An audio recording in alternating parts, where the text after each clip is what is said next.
2-3 yilda bir marta bitta ko'ylak, bitta tapochka olib berishi mumkin edi onam. Pul hammaga kerak. Pul har doim kerak. Chunki pul bu komfort hayot. Meni erim yaxshi inson bo'lishi dedi, menga puldan ko'ra muhim dedi. Qachon buziladi tarbiya? Qachonki odam bolani tarbiyasini pul bilan o'lchaydigan bo'lsa. Siz onga aytyapsiz, menga pul kerak emas deyapsiz-da. Ong sizni pulga olib boradimi? Puli ko'payib ketsa, erim yomon odamga aylanadi. Pulimiz ko'payib ketsa, bolalarim yomon odamga. Bu qo'rquvlar. Sizni farzandlaringiz sizdan pul kutmayapti. E'tibor kutyapti. Dedi, ana dedi, pul topib ham dedi, bolalarni yaxshi tarbiya qilsa bo'lar ekan-ku dedi. Ayol aytadi, erim ko'p pul topsa dedi, yurib ketadi dedi. Pulni tasavvur qilib o'tirsa, pul osmondan yog'ilmaydi. Nuqta. Ayol kishi erkaklashib ketadi. Chunki pul energiyasi bu erkak energiyasi. Qirolicha nima degan ekan? Ha, pirojni yesin degan ekan. Men doim o'zimga bitta savol beraman. Shunga o'xshashni istaymanmi?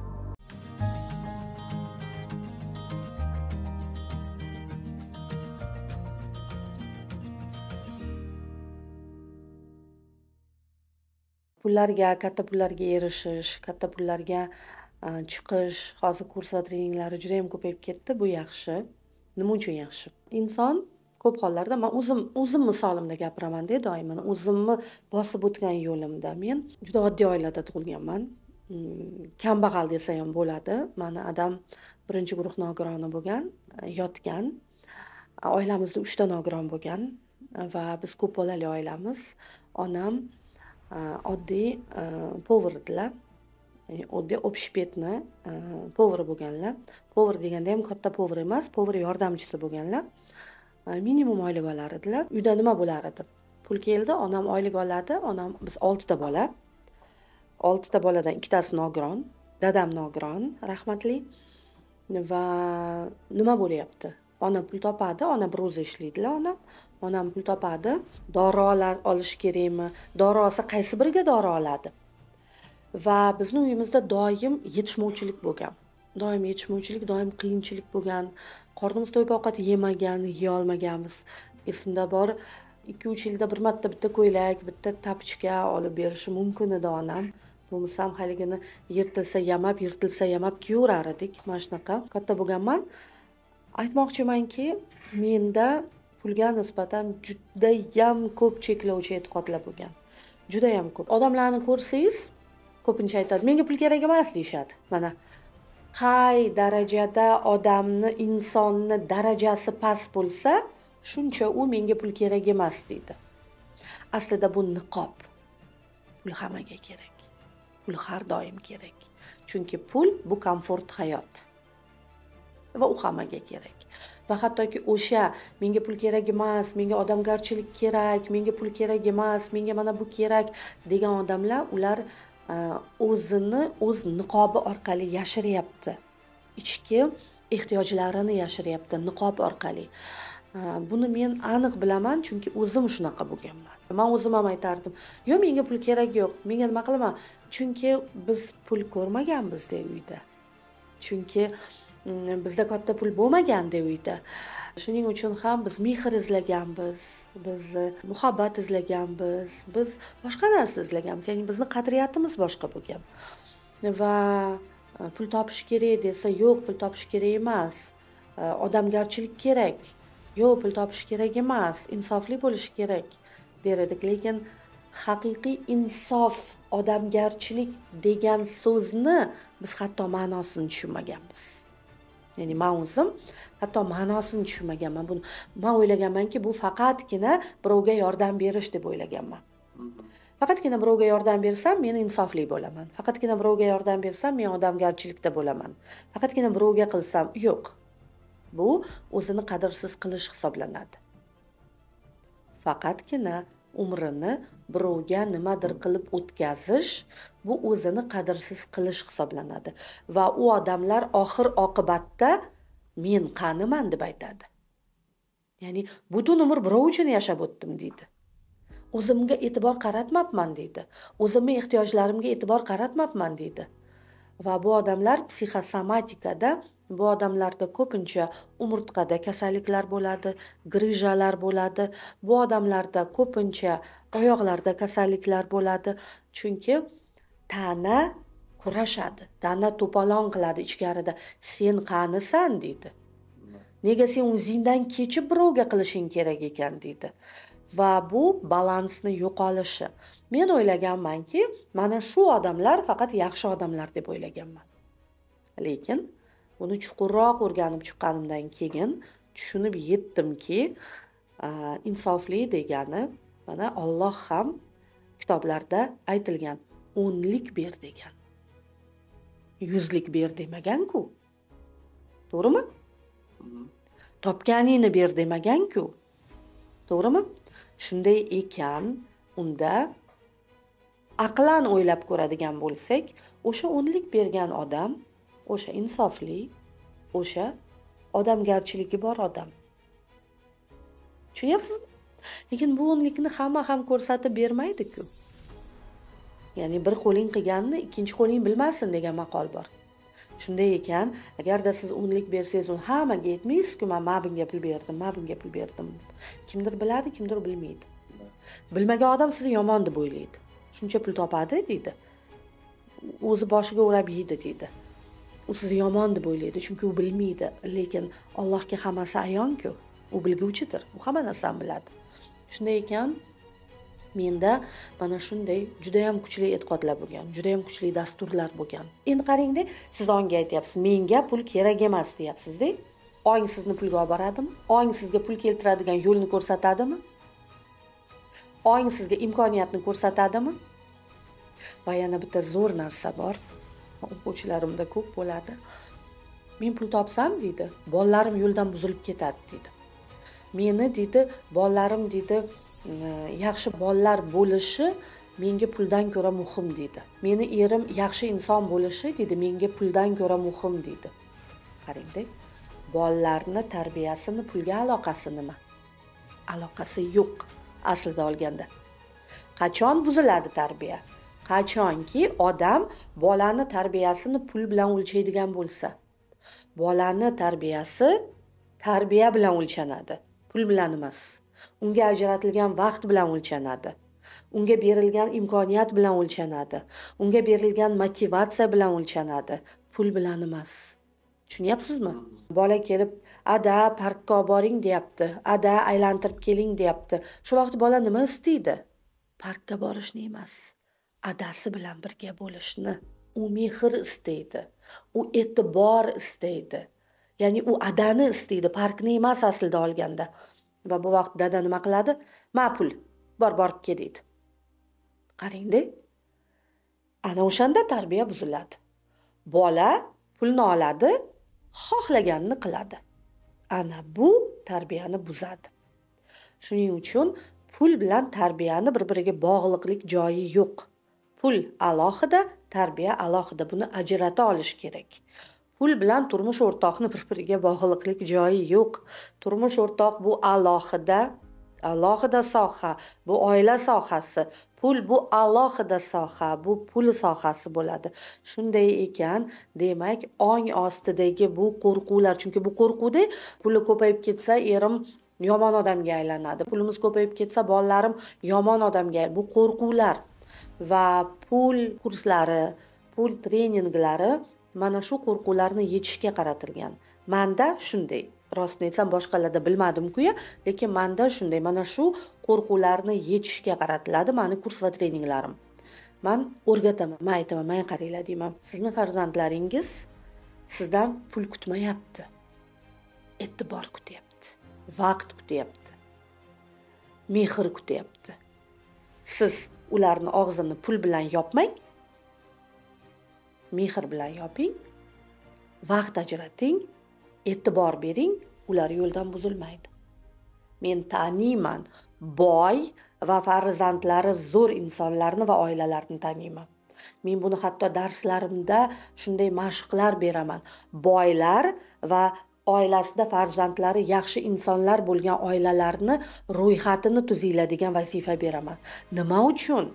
Chunki tangani ikkinchi tomonini onga ko'rsatish kerak. Men mana shu o'zimni pul kurslarimda, treninglarimda tangani ikkinchi tomonini ko'rsatishga harakat qilaman. Shunda ong ostidagi qo'rquv silkiniladi, ya'ni u siljiydi. Masalan, pulim ko'p bo'lsa, bolalarim yo'ldan buzilib ketadi deb o'ylagan odamga 2-3 ta puli ko'p boy, lekin bolalari zo'r oilalarni ko'rsatsangiz, uni ongi aytadi, dedi, ana dedi, pul topib ham dedi, bolalarni yaxshi tarbiya qilsa bo'lar ekan-ku dedi. Ya'ni qo'rquv chekinadi shu vaqtda. Tushunyapsizmi? Yoki bo'lmasam pul topib, lekin eri ayoliga sodiq bo'lgan erkaklar bor-ku, hammasi ham yuradi degani emas-ku, to'g'rimi? Shunday ekan, demak, ayol aytadi, erim ko'p pul topsa deydi, yurib ketadi deydi. To'xtang deyman. Eri ko'p pul topgan, lekin baxtli oilalarni yozib chiqing ro'yxat qilib deyman. Ya'ni vazifalar beraman-da. Nima uchun beriladi bu vazifalar? Men zerikib o'tirganim uchun bermayman. Men tangani ikkinchi tomonini ko'rsatmoqchiman odamlarga. Ko'rishsin. O'shanda ularni ongida qo'rquv chekinadi. To'xta deydi. Men bunaqasi ham bo'lar ekan-ku deydi. Men bunaqa ham bo'lar ekan-ku deydi. Tangani ikkinchi tomonini ko'rsatgandan keyin endi ularda qo'rquv chekingandan keyin endi ularga qadamlar kerak. Ya'ni nimadir qilish kerak-ku pulga chiqishi uchun. Ya'ni faqatgina o'tirib tasavvur qilsa pul osmondan yog'iladi degani emas, bu yolg'on, ishonmanglar. Buni men Taliya Xalaba aytibman. Bu yolg'on. Ya'ni pulni tasavvur qilib o'tirsa, pul osmondan yog'ilmaydi. Nuqta. Pulni tasavvur qilish uchun maqsad bor. Aniq maqsad bor. Pulni tasavvur qilishda tagida nima yotibdi? Ya'ni, agarda siz qo'rquvni yengmoqchimisiz yo qo'rquvni topmoqchimisiz?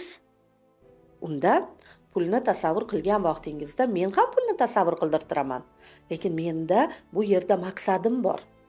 Pulni tasavvur qilganda men undagi ichki his-tuyg'ularni anglamoqchiman shu vaqtda. Nima his qilyapti pulni tasavvur qilganda? Qanaqa ichkarida fikr-xayol bor? Nima bor uni ichida pulni tasavvur qilganda?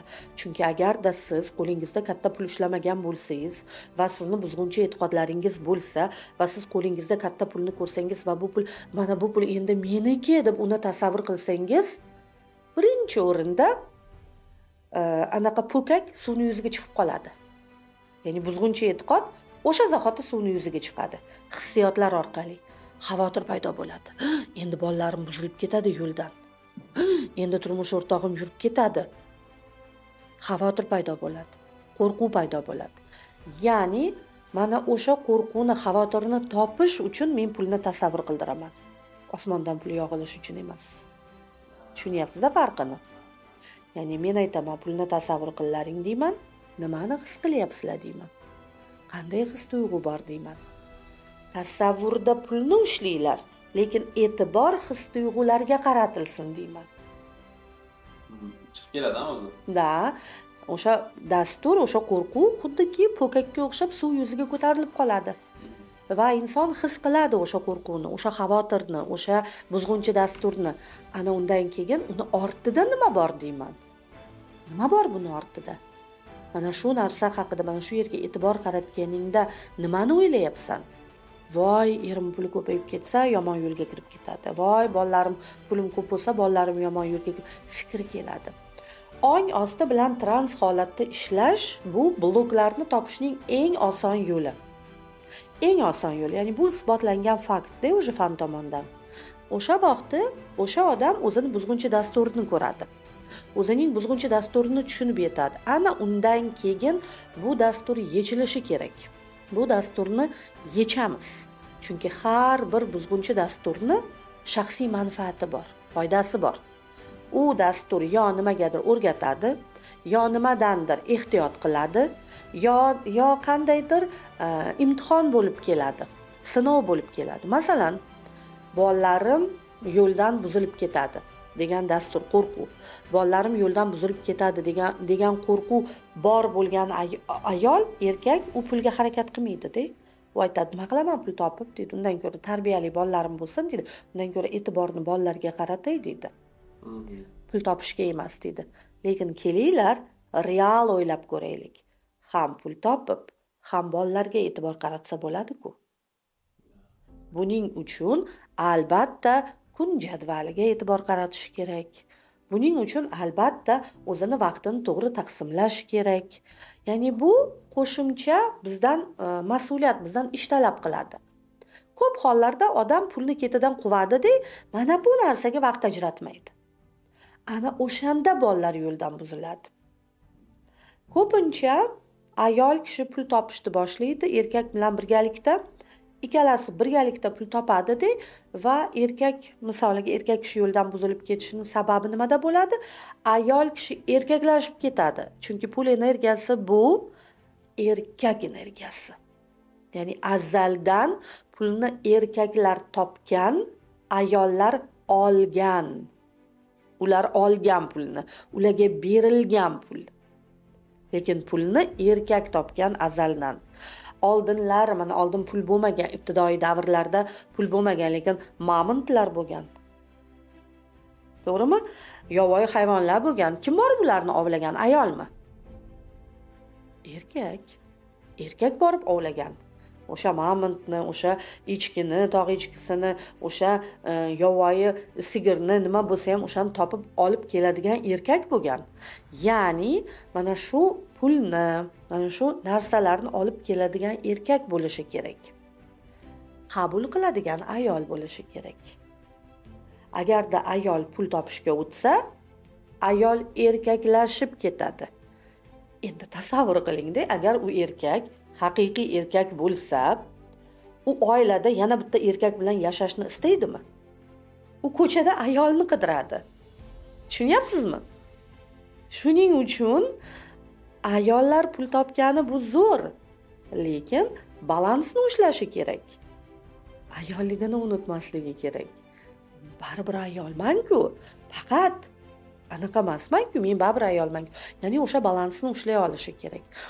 Va meni kurslarim, aynan pul topishga qaratilgan kurslarim mana shu narsalarni o'rgatadi odamlarga.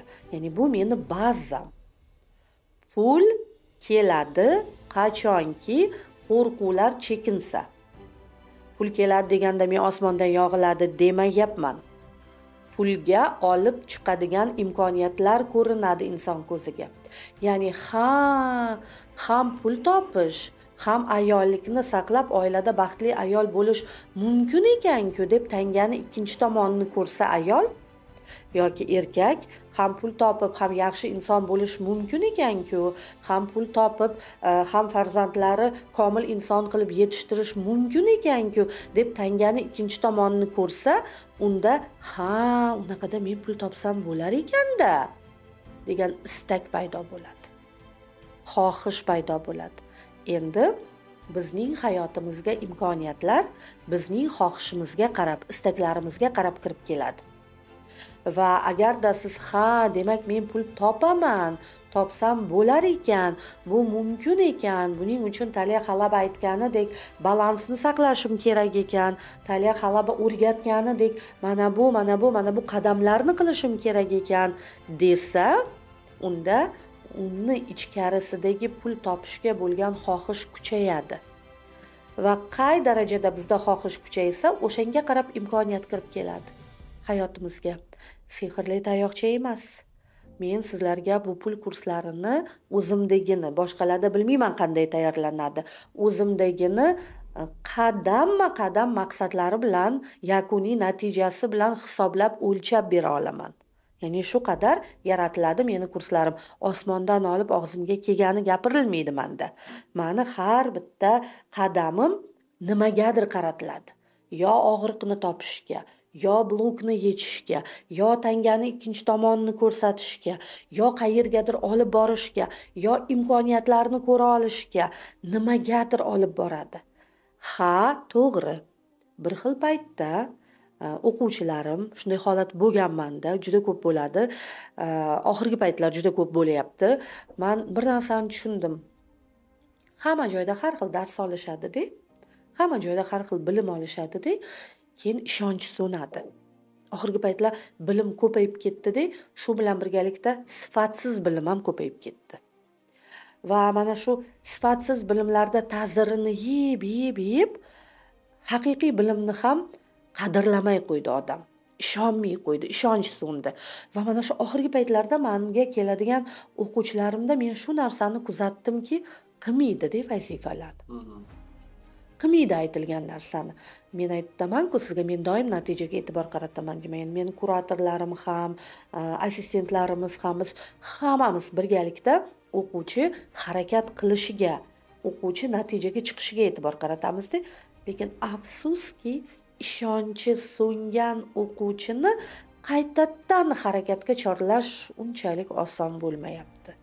Albatta biz buni uddalaymiz. O'quvchilarimiz natijalari, ularni o'lchamli natijalari buni isbotlaydi. Hay to'xtanglar, mana bu yerda haqiqatdan nimadir qilsa bo'ladi deb biz yetkazyapmiz odamlarga. Ha, bor deb.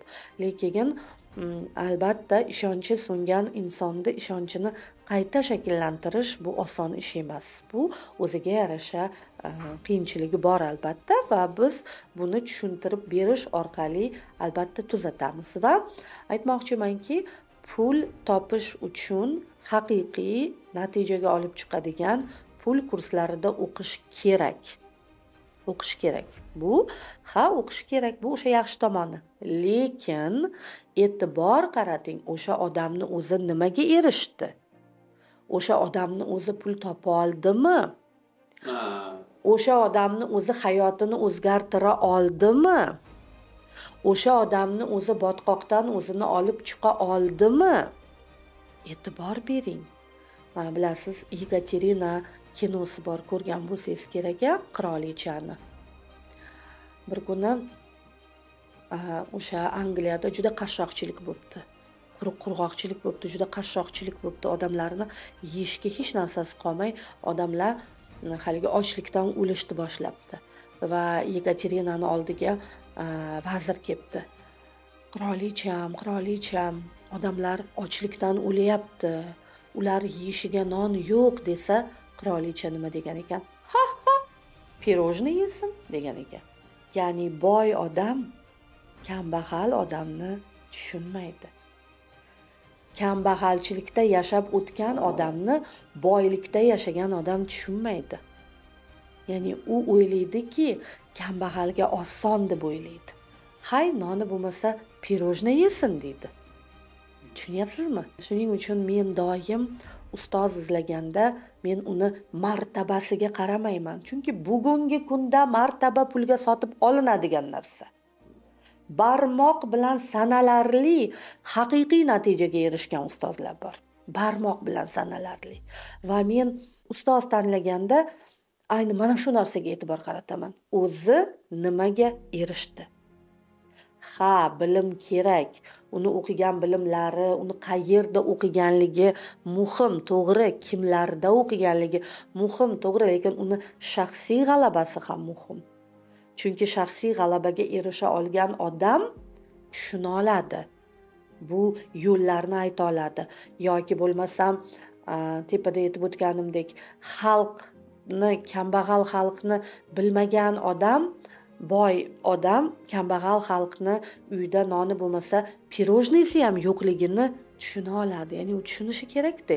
Uni uyda noni yo'qmi, demak uni pirojnisi ham yo'q. Oldin buni o'ylab ko'rish kerak. Shuning uchun ham doim ustoz tanlaganda o'zi nimaga erishdi ustoz, shunga e'tibor qaratilishi kerak. Va shu o'rinda ko'p hollarda yana bitta ajoyib narsa bor. Bunaqa ustozlarni ham ko'rdim.